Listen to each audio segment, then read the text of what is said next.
We moved into the neighborhood thinking it would be the perfect quiet place to settle down, modest houses, wide sidewalks, and a lake just a 10-minute walk from the back porch, the kind of area where people waved from their porches, and Saturday afternoons were filled with lawnmowers and laughter. Not clipboard patrols and threats disguised as compliance notices, but that illusion lasted exactly 6 days, which was when the first note appeared on our front door, typed, unsigned, taped with precision in the center of the window, warning us that our fence was not in accordance with community appearance standards, even though it had been built to code by the previous owner and had stood there for 6 years without complaint, and while my wife laughed it off. At first, I felt that old instinct twitch in the back of my mind, that gut-deep awareness trained into me by 20 years as a Navy SEAL. The knowledge that hostility rarely begins with shouting, it starts quiet, with signals, with testing boundaries, and sure enough, the next day, 2 men in matching blue HOA polo shirts showed up while I was at work, knocking on the door while my wife was alone, their tone sharp, their questions pointed. One of them stepping too close to her on the porch as they demanded access to the backyard to inspect the structure for feature violations. And when she told them calmly that they had no legal authority to enter private property without notice or permission, they didn't back off. They doubled down, accusing her of deliberate obstruction, threatening fines, photographing the yard over the fence like paparazzi. And when she stepped between them and the gate to close it, one of them pushed her not hard, not enough to knock her down, but enough that it crossed the line from words into violence, and that was the moment everything changed. She didn't call me right away, didn't want to worry me, but when I came home and saw her standing at the sink with that look in her eyes, not shaken, but cold, angry, calm in a way only someone who's endured something wrong can be, I got the story in pieces, and by the end of it, my blood pressure was up so high I could feel my pulse behind my eyes. But I didn't explode. I didn't storm over there. Because the military taught me something deeper than rage. It taught me patience, preparation, and the power of controlled response. So instead, I began gathering every rule, every letter, every name connected to ends. The HOA board, cross-referencing public records, researching the security company they contracted for enforcement, and what I found was a network of power-hungry locals drunk on authority, hiding behind a non-profit title and using their positions to bully residents into submission, collecting fines for made-up violations, issuing threats, even conducting unauthorized inspections on people they didn't like, and all of it was illegal. Every last part of it, but no one had pushed back before, because fear works best when it's quiet. This audio was created with Podcastle.ai. No one had pushed back before, because fear works best when it's quiet, when it looks official, and that's what they counted on. I made it my mission to change that, not with fists or fury, but with precision. And it started with surveillance cameras, recordings, documenting everything. Because men like those 2 enforcers only understood accountability when it was shoved under their noses in 1080p with time-stamped footage and a courtroom-ready transcript. And sure enough, 2 days later, they returned, bold as ever, demanding that we remove the fence or face escalating penalties. And that's when I confronted them not as a neighbor, but as someone who had faced far worse men in far worse conditions and lived to tell about it. I stepped out, calmly, arms folded, voice level, and when they tried their intimidation routine on me, I let them talk just long enough to get every word on tape before I told them who I was, what I'd done, and how quickly I could take this entire bizarre operation apart, legally and publicly. And I saw it in their eyes, the flicker of panic, of realizing that they'd picked the wrong couple on the wrong street in the wrong lifetime. I filed charges that night, assault, trespassing, harassment, and gave the police every piece of footage, along with witness statements from the neighbor across the street who had seen them push my wife and hadn't stepped in at the time but came forward afterward, ashamed and angry that it had happened in his quiet little community. The police didn't hesitate. Warrants were issued, subpoenas filed, And suddenly the HOA's hired muscle wasn't swaggering down driveways anymore. They were dodging pulls and lawyering up. But I wasn't done, because what they'd done wasn't just illegal, it was systemic, part of a broader abuse of power. And I intended to burn it down from the top. Once the legal wheel started turning, the cracks in the HOA's paper-thin authority began to split wide open, revealing how hollow their threats had always been, not Kraman. Built on law, but on fear, unchecked, because no one had ever dared to look them in the eye and say no, and now that someone had, they were scrambling like rats on a sinking ship. I started attending the HOA meetings, not to participate, but to observe. And from the very first one, it was obvious how deep the rot went.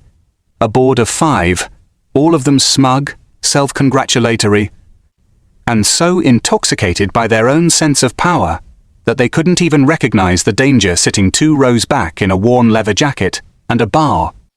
Calm expression that had once stared down warlords and mercenaries in countries they couldn't pronounce. They brushed off my presence at first, until I began raising my hand and asking simple questions. Can you cite the statute that gives you enforcement power over private property fencing? Or when were security protocols last updated? And are those enforcers even licensed by the state? The president of the HOA, a balding man named Greg Matheson, who used to run a chain of car washes, and now styled himself as a community protection specialist, stammered through answers like a kid who forgot his homework, trying to deflect, trying to act like I was being disruptive. But more and more neighbors began to take notice. People who'd been fined for mailbox, paint colors, for cracked pavers, for leaving a garden hose visible from the street. And slowly, I saw heads turning, eyes widening, the spell breaking. I wasn't just fighting for my wife anymore. I was digging up a culture of intimidation that had bullied dozens of people into compliance. And when word spread that I was pursuing a civil suit alongside criminal charges, I started receiving calls first from people who wanted to help, then from others too afraid to speak publicly, offering anonymous cavalan. Tips, secret recordings of board meetings, email printouts showing the enforcers being ordered to maintain discipline through... This audio was created with Podcastle.ai. Email printouts showing the enforcers being ordered to maintain discipline through physical presence, and it was that phrase, physical presence, that lit the final fuse, because it proved intent, not just rogue agents acting on impulse, but an organization that sanctioned aggression under the guise of community order. With the evidence piling up, I met with a civil rights attorney, a former JAG lawyer, who understood exactly what kind of fight this was, and together we built a case so tight it could strangle the entire board, not CAS. Just the enforcers. And we prepared to launch not just a lawsuit, but a public campaign to dismantle their authority entirely. Meanwhile, the 2 enforcers who'd laid hands on my wife were already facing their own reckoning criminal charges for assault and harassment. Their so-called security firm under investigation for operating without a valid license, and both of them now jobless, humiliated, and trying to pretend like the whole thing had been a misunderstanding. Even as their own text messages recovered by subpoena revealed them mocking residents, bragging about scaring folks into line, and referring to my wife as the mouthy one, which was the last nail in the coffin for the judge presiding over their bail hearing, who denied their request to leave the county, citing risk of further intimidation. I won't pretend I took joy in their downfall. I've seen what real enemies look like. And I don't celebrate civilian incompetence, but I do believe in accountability.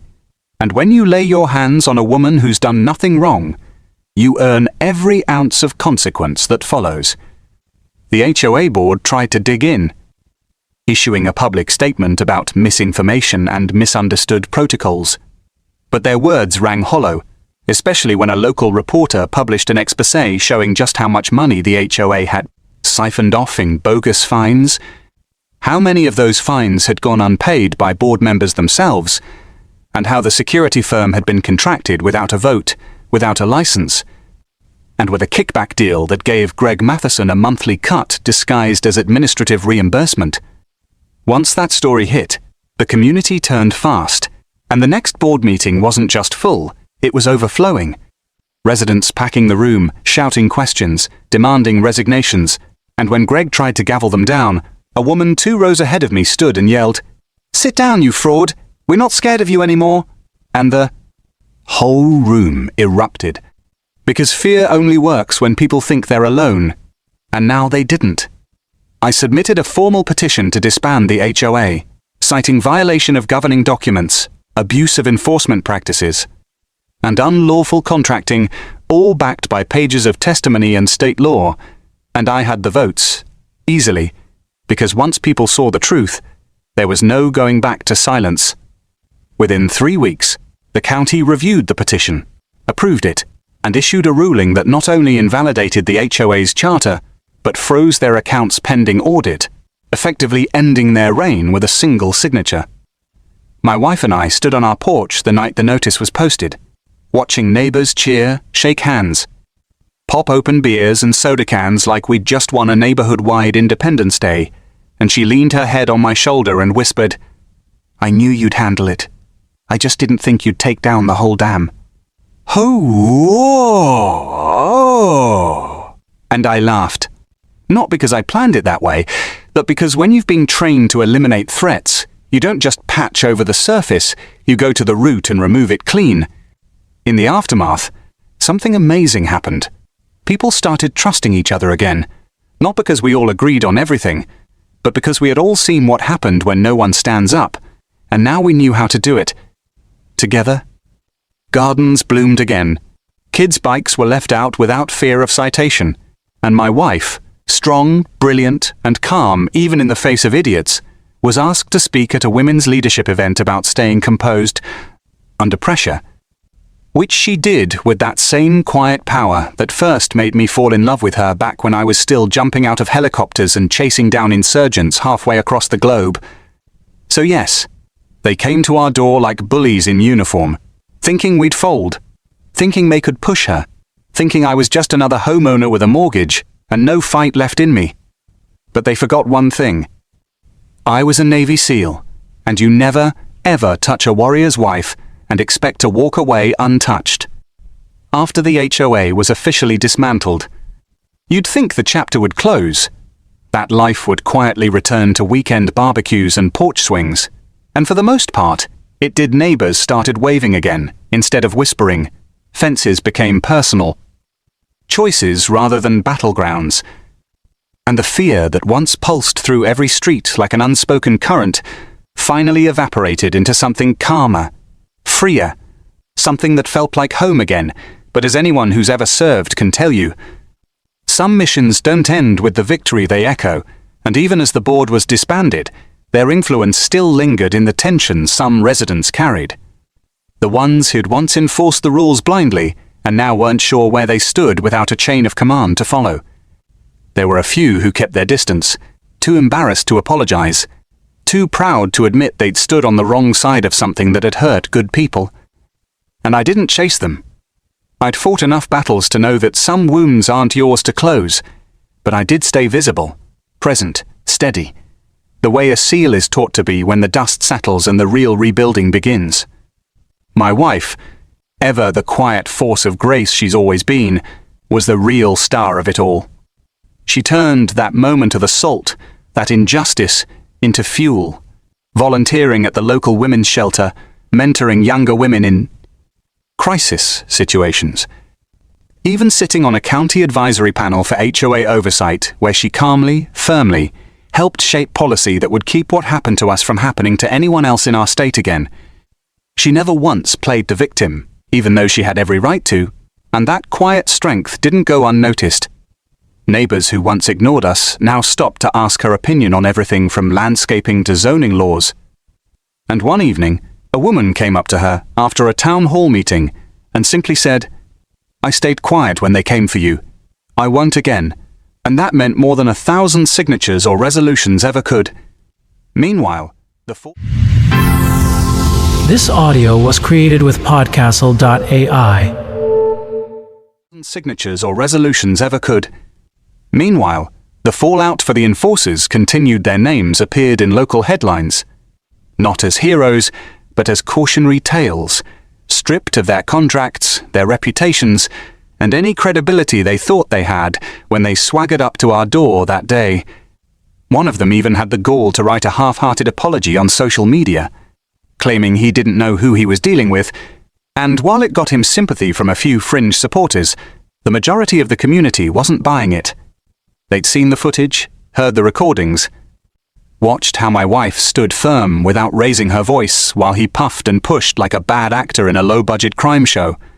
And that video, in fact, became a small viral moment online when a local blogger titled it "How Not to Enforce Anything" and set it to dramatic music, turning their bluster into a meme that only amplified their shame.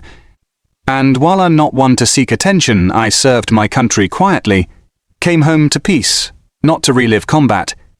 I did allow a local journalist to sit down with me for an interview, not to talk about what I did, but to talk about how fragile communities become when good people are bullied into silence by fake authority.